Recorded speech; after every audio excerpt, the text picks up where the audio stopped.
महाराष्ट्रातील ताज्या घडामोडी पाहण्यासाठी आजच आपल्या न्यूज 15 मराठी या चॅनलला यूट्यूबवर सबस्क्राईब करा।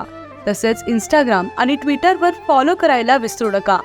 न्यूज 15 मराठी, आवाज जनसामान्यांचा। आपण सायबर साठी पैसे ठेवलेत, पण अध्यक्ष महाराज एकीकडे महाराष्ट्रामध्ये अनेक गोष्टी करत असताना एक OYO नावाची एक हॉटेल चेन तयार झाली। अध्यक्ष महाराज, मी आता येताना बघितलं की शहराच्या 20-20 किलोमीटर दूर एका निर्जन ठिकाणी OYO, आणि मग मनात शंका आली की हे OYO हॉटेल चेन काय आहे।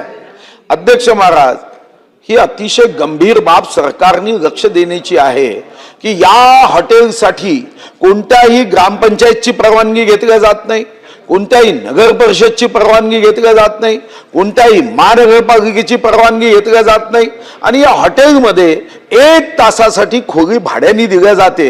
ही कशासाठी दिली जाते हा एक पोलीस विभागाच्या अभ्यासाचा विषय आहे की OYOच्या माध्यमातून जर 20-20 किलोमीटर मध्ये कोणीच प्रवासी जाऊन राहत नाही, हा प्रवासी तिथं गेला तर मग त्याचा अर्थशास्त्र कच्चा आहे, कारण जाण्या येण्याच्या टॅक्सीला इतका खर्च येतो, त्यापेक्षा शहरातल्या एखाद्या हॉटेलमध्ये राहणं हे जास्त परवडतं। पण OYO मध्ये जेव्हा जातो तेव्हा खरं तर संस्कृती रक्षकाचं सरकार आहे।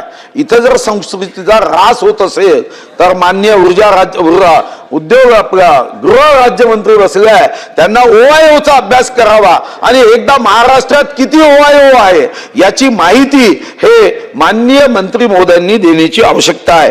या गृह विभागामध्ये आपण पैसे तर अनेक दिले, पण अध्यक्ष महाराज काही कायदे बदलले जात नाही। जसा अध्यक्ष महाराज बेटिंगचा कायदा आहे, ताबडतोब जमानत होता महाराष्ट्र जुगार प्रतिबंध अधिनियम, हा जुना मुंबई जुगार असा हा अध्यक्ष महाराज कायदा आहे। आणि मग या व्याख्येमध्ये आता क्रिकेट बेटिंग सट्टा याचा समावेश करणं आवश्यक आहे।